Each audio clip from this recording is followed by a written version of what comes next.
Hello and welcome to another episode of Scrutinize This, where we analyze, explore every single movie that is available for us to stream.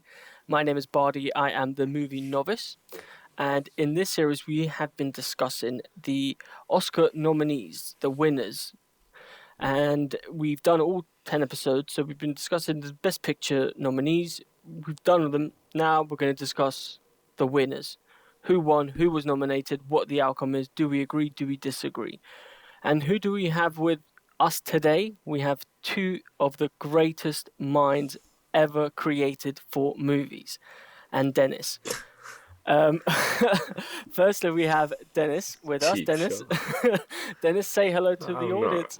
I'm not saying hello to anyone now because you've started off on a bad foot. the trust is gone. The trust is gone. Fair enough. Well, hopefully it can be rebuilt.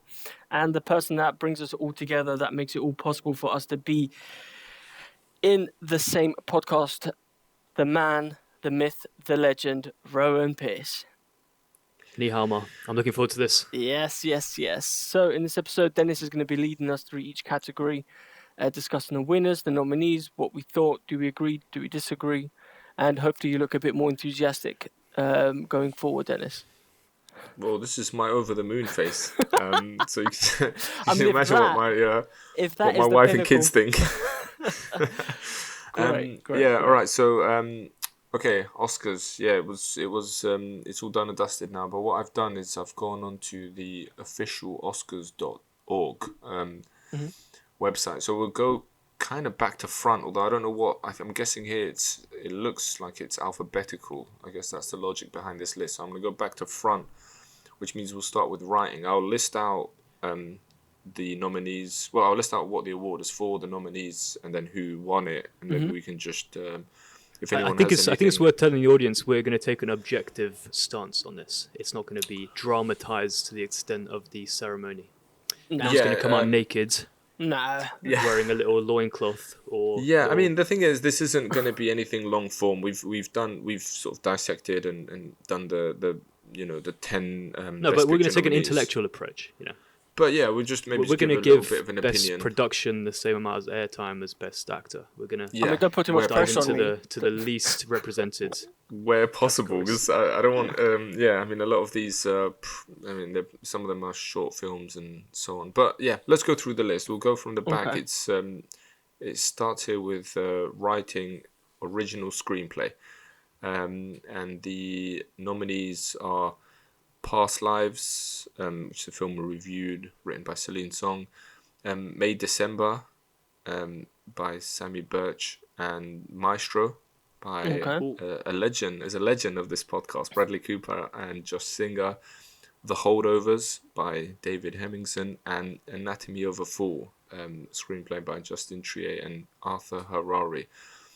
The winner, Anatomy of a Fall, which is obviously it's a film that we actually reviewed at length here. It's a film that I think all three of us liked, very much, certainly to an extent.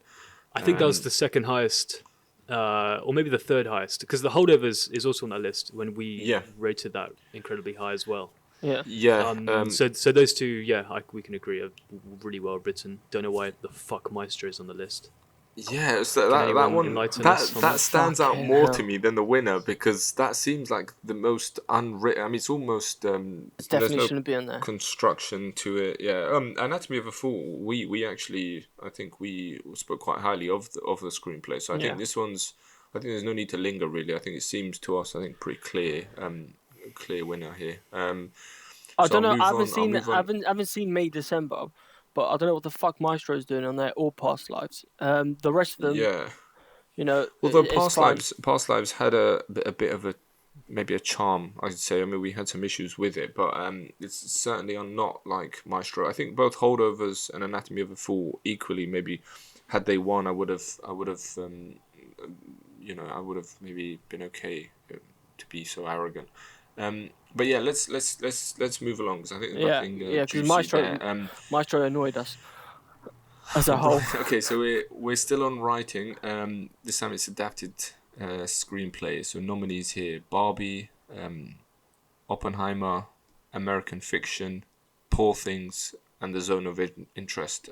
All movies that we've kind of reviewed at length. Yeah. Do we know who won this? I think we did. We did discuss it. Which one? But I surely know you it, have I it in know front it. of you. Are you No, testing? I know. I know. it But I'm as just well. curious because But Rowan, since you're mention kind it. of unsure, if you could just not Google it and tell us what you think won. It's just Wait, you want to Google? It's just not coming to No. I have my it. mind No, I right have now. it. I'm actually just Could you give me a clue? sort of titillating. Huh? Okay, it's a movie that we. I mean, we all reviewed all of them, but I would say it's probably the one that is. Well, it's hard to give a clue, actually. Well, you know what? I'm gonna just hazard a guess. What would you say Hazard a deserved guess, it the most? So, hazard a American guess, 'cause I Fiction, know. Barbie, Oppenheimer, Poor Things, and The Zone of No, Interest. it was. I think it was American Fiction, wasn't it? It was That's American you Fiction. mentioned it. Yeah. Yes, It's coming yes. back. It's coming back. So obviously the Cord Jefferson novel. I mean, with here, I think the thing that That's stands Percival Everett wrote the novel. sorry, written for the screen by Cord Jefferson. I meant to say. Okay, It's an adapted. These are all the credit the screenwriters here, not the authors, the original authors. The thing I was going to say that stood out. We mentioned this in the podcast. So yeah, it was American. It was American Fiction. What I think stood out most from this list was because I think both American Fiction and the other nominees, aside from Barbie, I think we all felt they had obviously extrapolated some intrigue from the original, from the source material. But with Barbie is an adapted screenplay. I think it's something we all picked up on the original podcast for that episode, because obviously it's a pretty clear cut sort of toy and sort of brand, but adapted seems such a loose kind of. I mean, adapted from just. I mean, you know, but an what's object. particularly strange, right, is Maestro is original, correct? What the fuck's going on there? Yeah, and that's a real person. Oh, and also with a real story, right? Which I understand that, but that's what I mean. As far as a biopic, so how I mean, a Barbie is just unreal. random little figurines. Yeah, There's no objet story. doll, you know. Yeah, exactly. That seems like a sort of marketing, like, because Mattel owns it. It seems like there's some sort of weird loop. I think we did discuss it on the episode, so we're at risk of maybe seeming a bit stupid. But hold on. What, yeah, that one. Just so we can get to a better flow, do you think it should have? Which of the nominees? Who do you think should have won, or do you think American Fiction should have won? I think, in all honesty, I mean, American Fiction, I was a bit middle on American Fiction. I do think that it maybe, in terms of adapting it, because we're talking 20 odd years later from the original novel, I think it takes some of the wrong lessons, maybe, which we mentioned at the end of the podcast.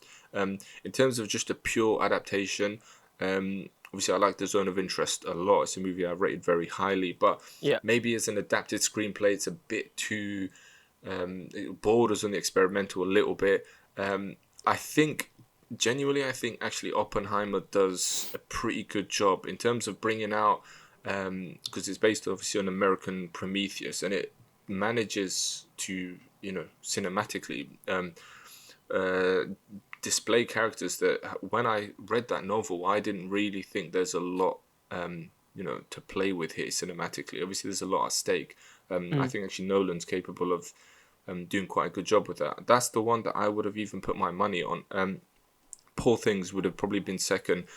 With American Fiction, it's a nice adaptation. I do think they get a few things wrong. I also found it a bit unfunny, but I can see where it was going. But Barbie is an interesting one in there. I mean, they sort of managed to get water out of a stone in some ways, but again, it's such a loose, we're talking about adapted, it's such a loose definition that, I mean, at some point everything's adapted, from the molecules that make up the world, so that seems to me like a silly nomination. Okay. Yeah, I think this is the one I might even concede Oppenheimer getting, just because the script was so watertight. The things, I haven't read the books, it's kind of hard to know. But the script I thought was pretty good. I would even say Barbie kind of deserves this, just because they obviously come out with a highly successful commercial film based on, and it's also quite relevant to our time, relevant to a lot of topics sort of in the zeitgeist at the moment. Sure, playing with obviously I can semi-controversial little toys. So yeah. Okay, keeping it moving. We want this episode to be like a locomotive. We're on visual effects here. Now I've seen every movie on this list, but I don't know if all three of us have. So if I just burped all over everyone, I've just burped. I'm just trying to trouble. If anyone's not seen these movies, i.e. Bardi, because he doesn't fucking watch any movies that aren't directed by Scorsese, shut the hell but there's up. The whole point. Okay? There's the whole point of being a novice. I'm learning. Visual effects. We've got The Creator. We've got Guardians of the Galaxy Volume 3. We've got Godzilla -1. Yeah. Mission Impossible: Dead Reckoning Part 1 and Napoleon. Napoleon's on there. Interesting. This is for visual effects. So the winner is Godzilla -1. Yeah, Gojira. So yeah, I've seen every movie on this list. I'll sort of kickstart this. I think you may as well take over because I haven't seen a single one on that list. I think I've only seen one, buddy. So we're in the same novice camp. Oh, okay. Here. All right. I'll sort of. All right. I'll take this on, and then because we've got sound after this, I think it's something we can chip in a little bit on. Dennis is going to talk now. Yeah. Godzilla -1, brilliant. I mean, we may look at Godzilla in a future episode. So a brilliant visual effects, a good movie. But the effects are great. I think The Creator is also a great also, visual effects. Godzilla was done for quite a shoestring budget compared to most Marvel films. Yeah, but important to point out. Yeah, and so was The Creator. I was going to say, and such an important bit of budget, right? Yeah, and same with The Creator, and something I was going to mention because with The Creator, you've even got a director that's come from a visual effects background. But I think both those movies equally would have deserved it. I actually thought The Creator had this in the bag, but okay, Godzilla -1 wins it. Guardians of the Galaxy Volume 3, I mean, it cost it's like fucking more than, what Russia's net worth is. Insane amounts of money poured into these films. It looks good, but what was its budget? Guardians of the Galaxy 3? Colouring in. Yeah, but I was going to say it's a lot of sort of colouring in, and it's nice. I wouldn't hold it against it, maybe not. Just for a little experiment, let's Godzilla -1. Guess what the budget is? Bardi. Godzilla -1. Okay. It might be a pretty useless. 75 million. Okay, way off. Oh, yeah, okay. Is that in the Queen's sterling or what? What way off is in like too low, GBP? too high? The world reserve currency. Thank you very much. Okay, US dollars. I'm gonna say it's 10 million. Yes, 10 to 15 mil. I don't know why there's a gap between those two, but yeah. So it's okay. It's also 10 to 15 million. 10 to 15 million is a pretty big, like, if I woke up one day and my bank was it's like, strange you've got 10 to 15 million. Yeah, I'm like, sorry, well, how much do I have? It's still up in the air. We still haven't finalised. That account hasn't closed yet, so we're still. Listen, your salary will be about 100 to 115 million. It's like, listen, what is it also, like? Why was my 75 million completely taken as if movies don't cost that much? No, that's true actually. I mean, but it is. I mean, it kind of goes to show it's a tiny budget film, right? Yeah. Compared to Guardians of the Galaxy, what do you reckon that is? That must be in the 200-300 million mark. Well, you said it was high. Dollars. So if you're saying 2-3, let's go 250. Yes, bang on the money. 250. Right. Buddy is improving. He's listening to this our is the guidance. whole But Guardians of the Galaxy, I mean, they pay Bradley Cooper like 10 mil just to voice the fucking raccoon in that. But anyway, let's not get caught up.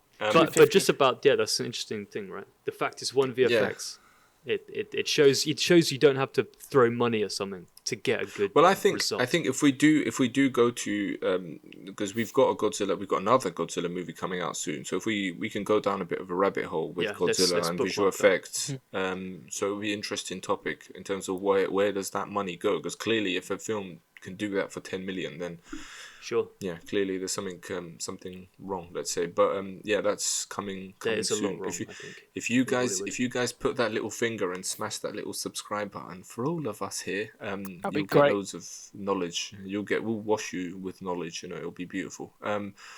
Sound is next. So we've got nominees. The Creator is back again here. Maestro is in this. Mission Impossible. Can I just? I'm just pondering like how many blowjobs did fucking Bradley Cooper give? The Maestro. More than Mission Harvey Impossible. Weinstein was receiving, I'm sure, in the late 90s. Mission Impossible: Dead Reckoning Part 1. And we don't condone what Weinstein did. He was a bad fella. He shouldn't be mentioned at all. Mission Impossible. 100%. No, sorry. Mission Impossible: Dead Reckoning Part 1.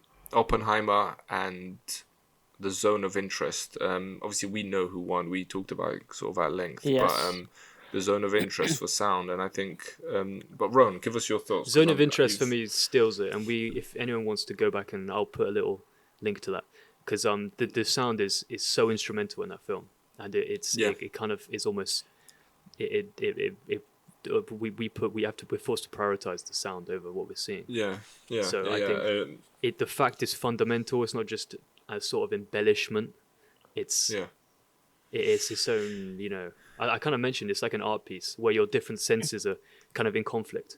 I think there's nothing more to add. I mean, the other movies are all sort of they do nothing wrong. It's not like Mission Impossible. You go to the cinema, it fills your ears, it's exciting. Oppenheimer, even to an extent, but yeah, The Zone of Interest is a special case. It could almost have its own category.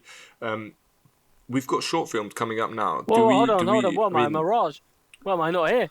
Do I not get a say in the sound? Yeah, because you've not seen The Creator, you've not seen Mission Impossible, so I've seen Maestro, I've seen Zone of Interest, I've seen Oppenheimer.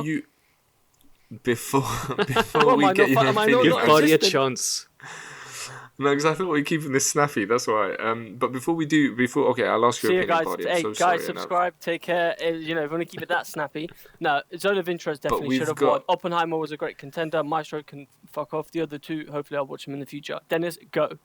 That is snappy, mate. Yeah, although something quick, I guess with sound, there's a lot of layers. Something like Oppenheimer's got this big illustrative score that adds in. So there's a lot of things at play. But to not linger too much. As I was saying, we've got short films. I think because we won't do them justice, I'm going to name the winners, but we'll just move on. There's no real point. Fine. We've not seen the movies, but just if anyone watches, why not name check them? Live action short film. The winner is The Wonderful Story of Henry Sugar, which is actually on Netflix. I do intend to watch it. So that's Wes Anderson and Stephen Rails. And then we've got animated short film. The winner is War is Over, inspired by the music of John and Yoko. That's a film by Dave Mullins and Brad Booker. So yeah, we'll move along. So we've got production design up next, which is actually something we mentioned quite a few episodes. So the nominees, Barbie, we talked about that, and then Poor Things. Yeah, I was just about to say. So the first nominee is Barbie. We've got Killers of the Flower Moon. We've got Poor Things, Napoleon, and Oppenheimer. Poor Things is the winner. Poor Things, yeah. So what do we think on this? What's our thoughts? Poor Things deserved? I think so. It was think so. a tapestry 100%. Of. It was so beautiful. Yeah, you actually name checked this, Rowan. To be fair to you, before I'd even watched Poor Things, I think you'd seen the film before me. And you actually did give a shout out. You gave us a hint that that's what we should be looking out for before we even came to recording the episode or watching the movie. So impressive. Yeah, and it was deserved. I think Rich Tapestry. That's quite and I'm not one to eulogize the cinema all the time in terms of if you're going to watch American fiction, that you don't need to watch in the cinema. But something like Poor Things, you'll miss so much if you don't watch it in the cinema. Just from a visual level, just the details you pick up from everything, every tiny little aspect. I agree. I will shout out to. We mentioned this in the episode, but Barbie, it does. I thought it was a bit tacky, but it leans into it a lot. So respect to that. Working. Yeah, it's all physical sets shot and leaves. Yeah, exactly. Well, I was just gonna say working from physical sets, because you mentioned that to us in the episode, so it's impressive. Killers of Flower Moon kind of plunges us into that world. Napoleon, to an extent, does the same. Oppenheimer's in a kind of, it's almost an uncanny, because it's so micro. There's not a lot of settings. We don't really we don't let it wash over us, that era, too much. It's not like Saving Private Ryan or something, but. Yeah, the way Nolan makes his films, they're so fast and they're so character heavy. We don't really let the settings sink in. There's not an expanse. Yeah, exactly. I've always said that. So, as per the list here, the next, which again I don't know the logic behind it, because next up here is Best Picture. But what I'm going to do here is I'm just going to say to anyone. Well, no, I was actually going to say to people, listen, go back and watch our episodes. As we won't do it justice here. In the micro, we've got 10 episodes for every movie. I think we make good points on all of them.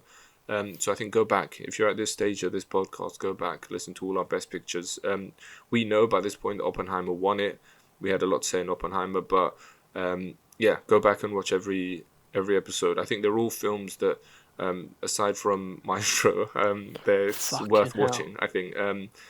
In their own ways. So I'll skip that on purpose. Let people go back and watch the episodes. The next one is music and original score.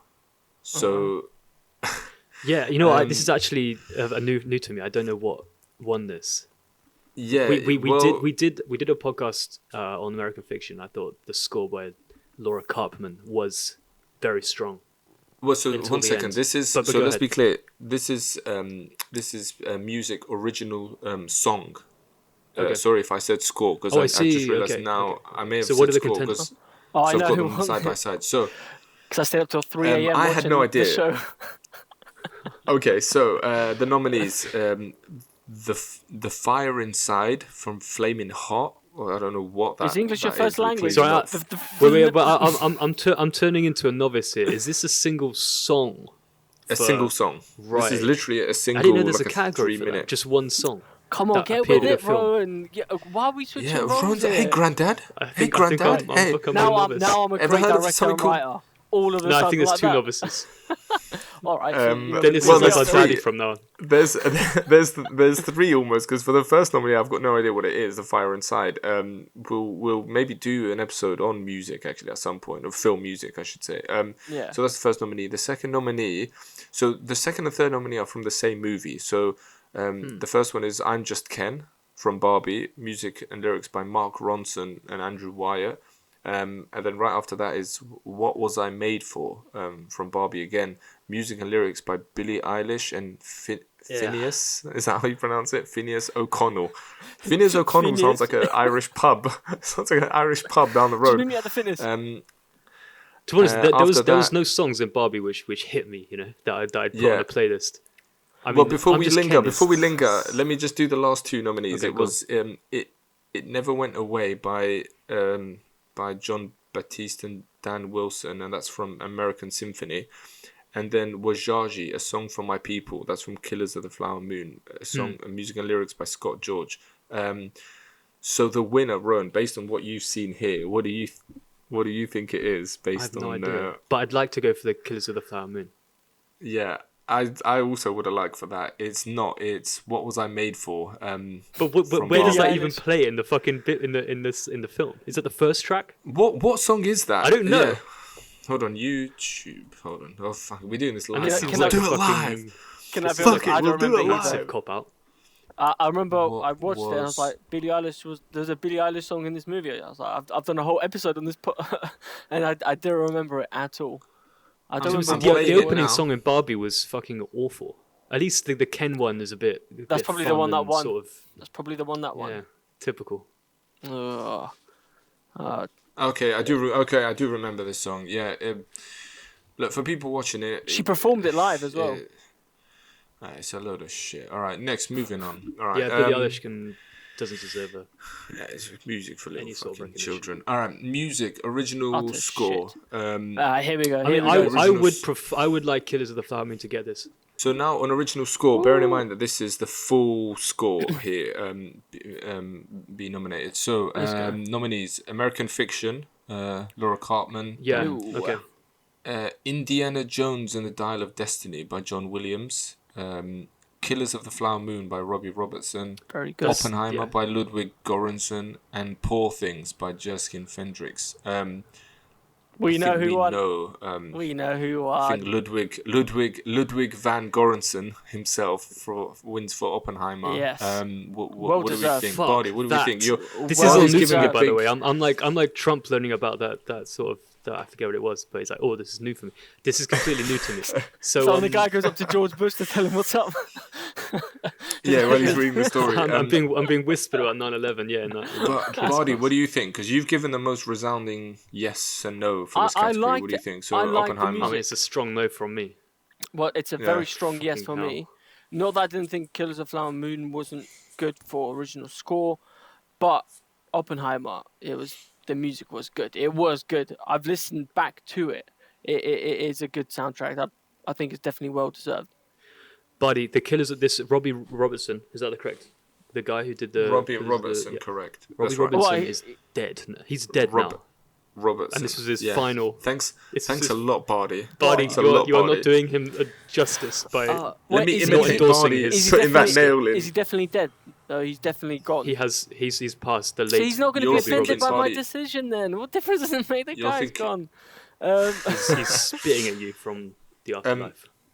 Yeah, I Well, guess he's straight up to look, me.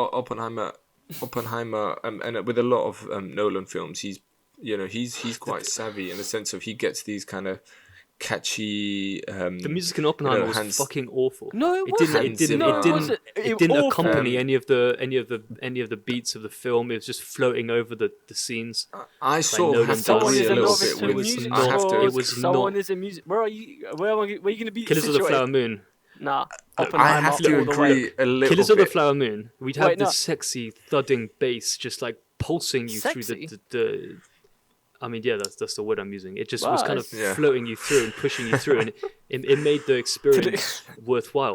Not just that, but it brought in this like Native American element, which was nice, and it suited the whole film. It was Dennis, I it was agree kinda quite a bit transcendent. with Ron. You agree with Rowan? I agree a little bit with Ron. Right. Yeah, I Guys, think the anyone Oppenheimer. no, I don't listen, want to hear it's, anymore. Guys, anyone listen to this episode, we're going to put up a poll on the official Scrutinize This. Best soundtrack, Killers of the Flower Moon versus Oppenheimer, and I want to hear what the audience really thinks of this. Because let me tell you, Oppenheimer definitely should. Not that Killers of the Flower Moon wasn't amazing in terms of its original score, but Oppenheimer was definitely better. So, Rowan, can we get that organised? A little poll, please. And I'm not talking Listen, about. there was a I'm not logic talking about that- any of there your was a legal logic. workers. We're talking about a poll. yeah. I think you're being deeply offensive to the Osage community and to the late Robbie Robertson. Guys, let's move along because All right, let's move along. Let's move along. let's Poll keep it coming up moving. soon. Let's keep it moving because That was we've a got contentious a lot more coming up. Makeup and styling. Well, sorry, it's actually worded as makeup and hairstyling here. Nominees: Golda, Maestro, Oppenheimer, Maestro. Poor Things, Society of the Snow. The winner is Poor Things. Poor Things, Again, yes, that's one definite. that we name Yes. checked in the episode. Yes. Although we did say that Maestro was a bit of a strange one because we obviously mentioned there was a controversy, somewhat controversy. I'm always hesitant to use that word, but a sort of Jew-nose controversy that emerged from it.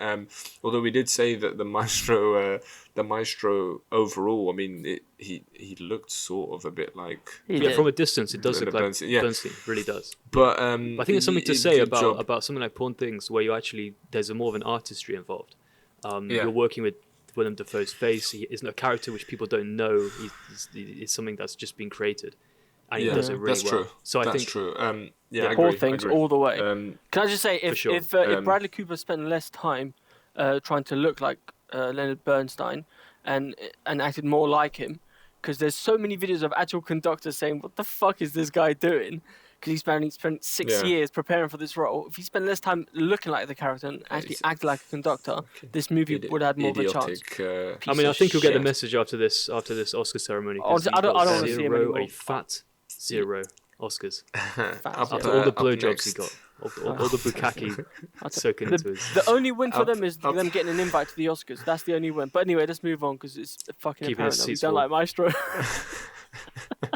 Piece of shit. International feature film nominees.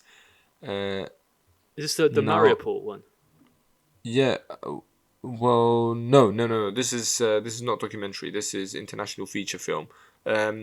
So now I'm at risk of pronouncing this wrong.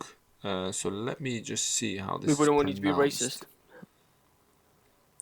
racist. Go on. How the fuck is this pronounced? Is there any other ones that you can pronounce? Whilst Just we're say it on here. phonetically. Okay, it's called Me Captain in English. So Io Capitano. Yeah, That's Io how it's Capitano, pronounced. yeah. Where's it from? Yeah. That's the nominee from Italy. From Japan, Perfect Days. From Spain, Society of the Snow. Perfect Days is a Wim Wenders film, isn't it? I need to put it on the list. What? Sorry. It's a Wim Wenders film, the German director. Didn't know that. Yeah, it is a Wim Wenders film. Yeah, I should watch that. I've heard good things. And then The Teacher's Lounge, which is from Germany, and The Zone of Interest from the United Kingdom. Okay. The Zone of Interest won that.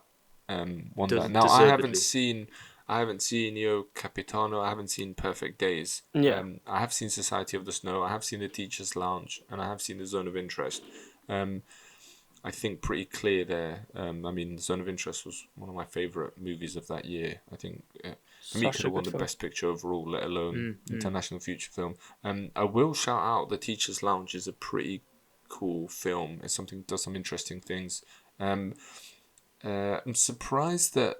So I don't know how it works exactly, but Anatomy of a Fall isn't nominated here, but it's nominated as a Best Picture. I don't know exactly how that works because it's obviously a French production.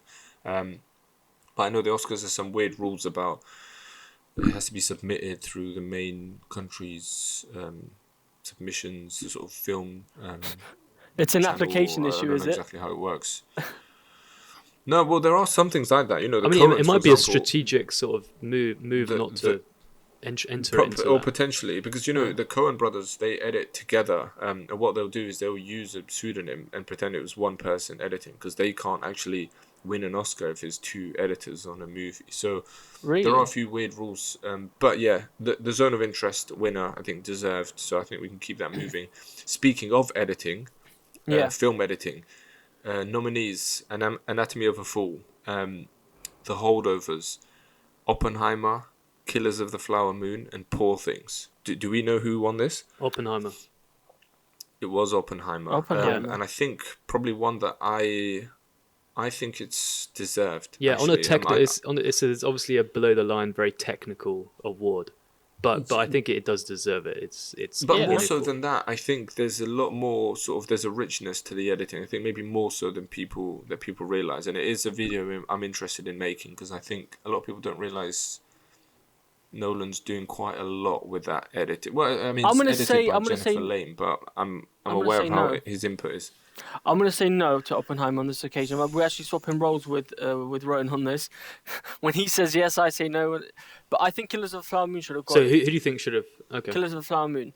Just because it's such a long film, and it does, keep up. It doesn't, rewatching, because I watched it twice. I watched it once. I agree. When I watched it in the cinema, again, we spoke about it. There's no intermission. It's slightly difficult. But when I watched it the second time round, and obviously upon reflection of the episode we did, I think the editing is done better on Killers of the Flower Moon in terms of pacing than compared to Oppenheimer.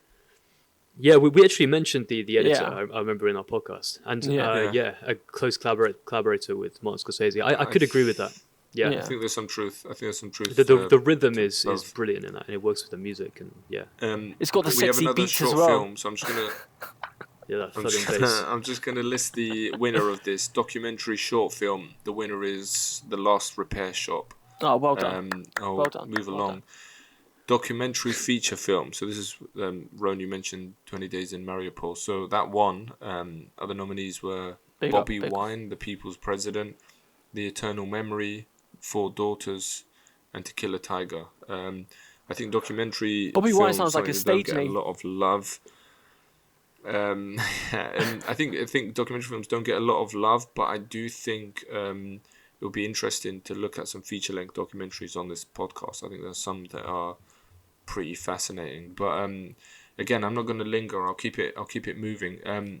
Directing is up next. I think pretty well known by this point who won it. But yeah, nominees: Anatomy of a Fall, Justine Triet; Killers of the Flower Moon, Martin Scorsese; Poor Things, Yorgos Lanthimos; Oppenheimer, Christopher Nolan; and The Zone of Interest, Jonathan Glazer.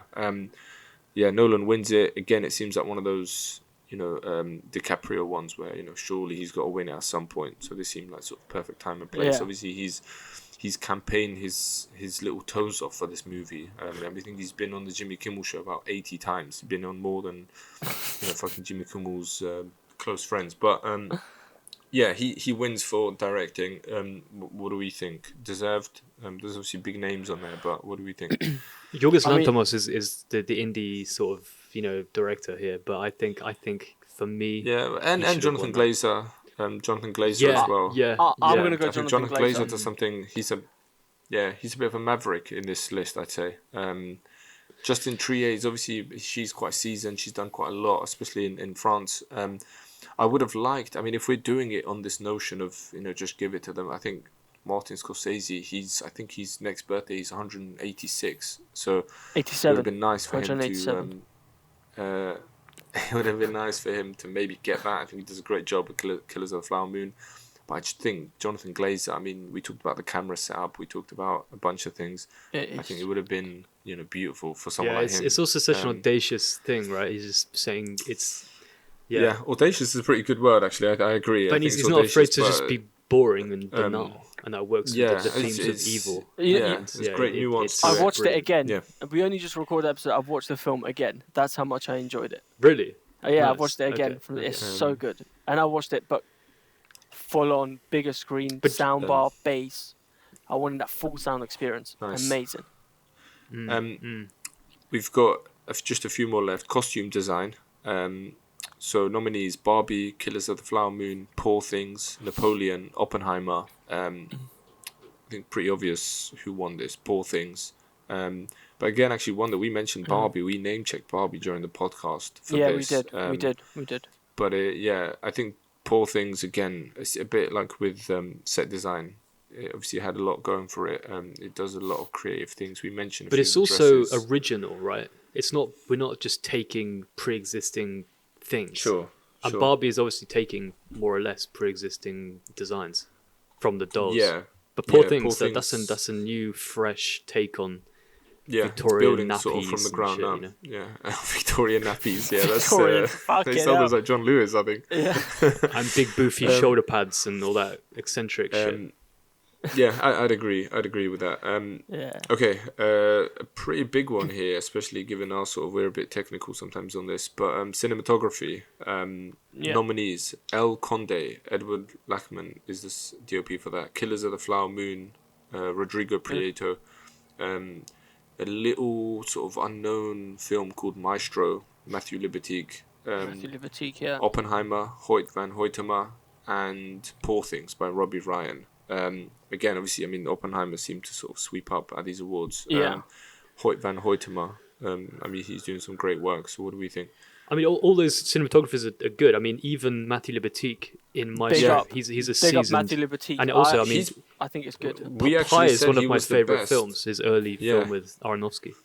Why he does this film, why he does Maestro, the money, mate. I've got a notion. Yeah, I've got a notion that it's exactly. It's a little something called finance, but he's. We even said in the review he was his work is the best thing about the movie. 100%. But Oppenheimer, I think we did talk about cinematography in Oppenheimer, and I think for everything we can sort of say pro and against it, I think the cinematography, as far as you can make a drama like that a spectacle, I think it does a good job, and I disagree with that. I think this is should be a clear winner for Robbie Ryan for Poor Things. It's the cinematography, the techniques are innovative, they're playful, they work with the eccentricity of the script and the acting.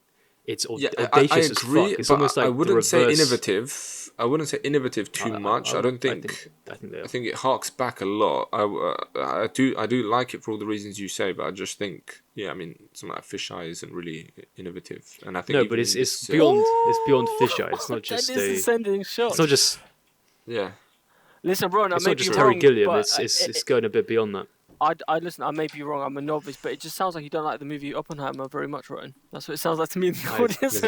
I don't think it should have won. I mean, I think it should have won. Let's keep moving. I think there should be one single person on this big blue earth who doesn't like. Everyone seems to fucking glow about that film, but no. All right, guys, let's keep it moving. So we don't. Robbie Ryan.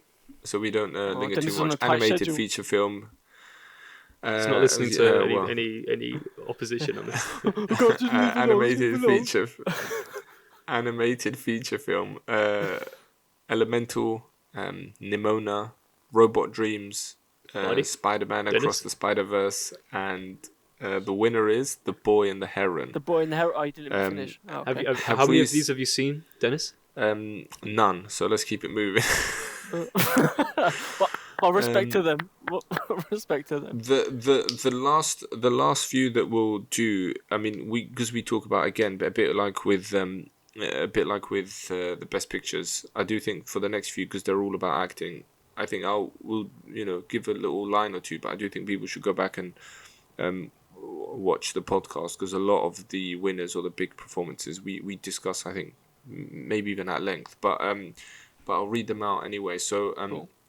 Actress in a supporting role, nominees: Emily Blunt in Oppenheimer, Danielle Brooks in The Color Purple, America Ferrera for Barbie, Jodie Foster for Niad, and the winner and final nominee, Divine Joy Randolph for The Holdovers, which we name checked again. We did say she had a brilliant performance in that. She was good.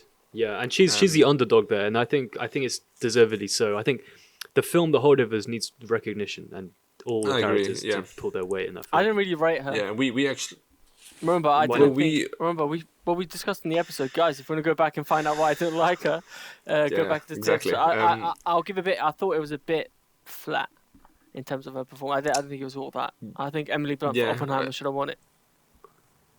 Oh God. We did. I think both Rona and I did say that there were a few scenes that I think she excelled. Yeah, you guys definitely. So up next, actress in a leading role. Actress in a leading role. Okay. So we've got Annette Bening for Niad, Lily Gladstone, Killers of the Flower Moon, Sandra Hüller for Anatomy of a Fall, Emma Stone for Poor Things, and Carey Mulligan for Maestro. All good performances. Emma Stone went on to win it. Yes.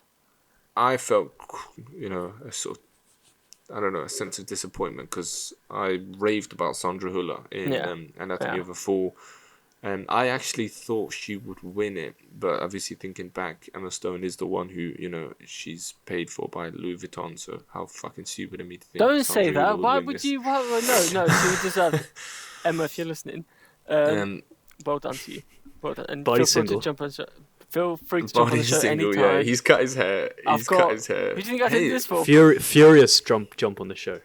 Furious jump all over the show, please. Hey, let's leave the sexual innuendos alone. I was just going to say, Sandra Hüller, completely different type of performance. Like, she's so much more naturalistic. Yeah. With her performance, though, it's almost like she's got to sort of keep the stage all on her own, at times. She's got to drive the whole story, the whole narrative, the plot, everything.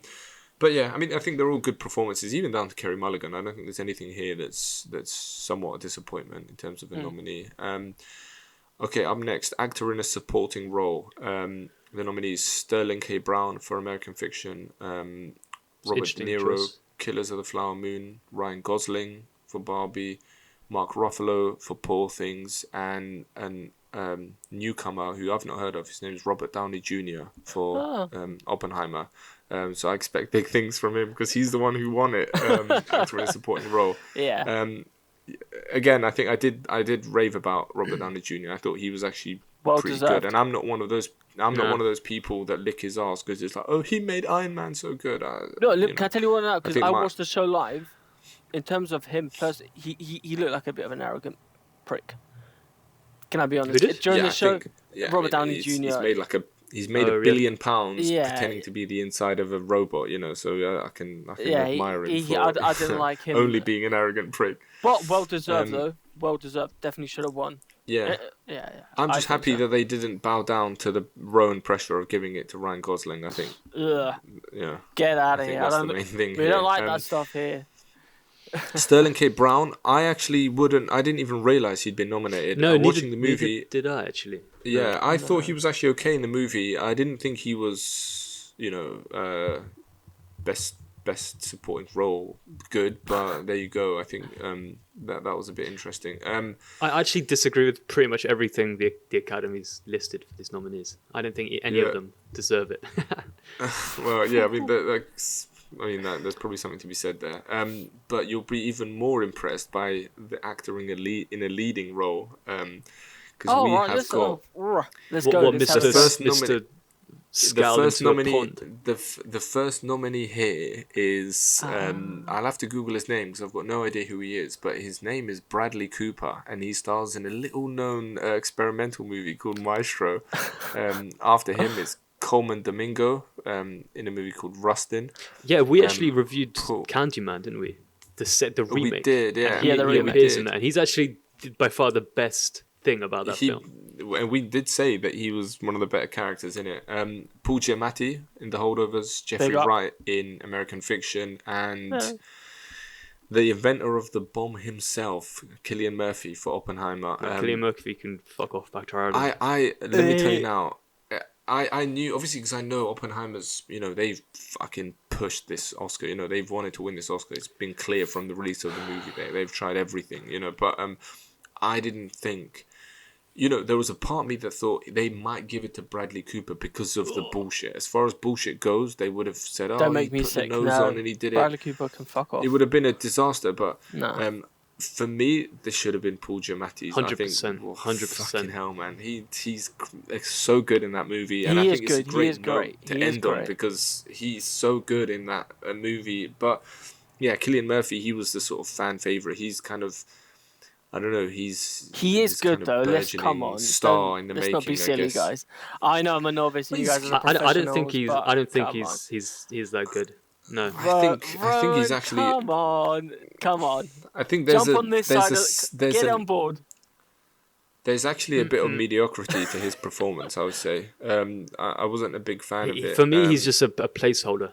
I don't think he adds much to it. I mean, he looks relatively good as the role, but he doesn't really transcend. I do think if you put Jeffrey Wright in a movie with all the music and bombastic, effects and whatever of Oppenheimer, I think that role would have come across way better. I think Cillian Murphy, he doesn't really do that much. I mean, it's a good performance. He's gifted with a great looking face, but whether he can use it and act. But Rob, we're not talking about looks here, bro. You was just No, that's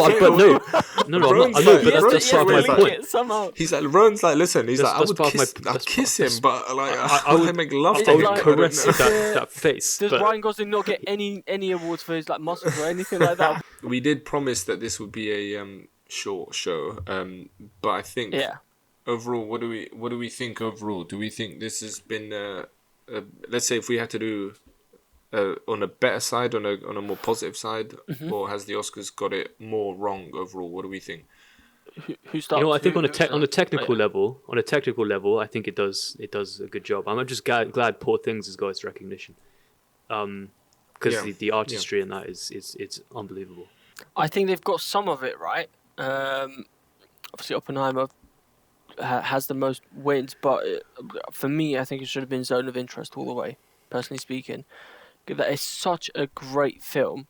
Now, okay, Oppenheimer won all the other awards, director, whatever, but Best Picture as a movie for Zone of Interest to lose, for me, doesn't make sense. There's some flaw in the system. I disagree. So for me, it should have been Zone of Interest all the way. I mean, it wouldn't float with brain dead American audiences. But Zone of Interest, it's not commercial. It's too challenging. It is challenging, but don't you think a movie should do that? Don't cast pearls before swine. This is something that we can discuss about in the future. Yeah, episodes. I was going to say, but I guess. Look, the thing to be said is, it seems like the Academy Awards haven't really learned their lesson. I guess it's still a sort of a bit of a publicity event, and obviously been driven by marketing and things like that. But look, overall, we had a series where we explored 10 interesting films. Again, people should go back. And if they have the chance, or if they watch the movie and they think, okay, let me explore a bit more, I think we dissect the films quite well. So yeah, I think we now live in a post 2024 Oscars universe. I think there's plenty of other good films for us to explore. Good films coming out, and we could sort of explore sort of the world around those good films. So I think there's a lot more to talk about. So I guess tune in for some new juice coming up. From Scrutinise This.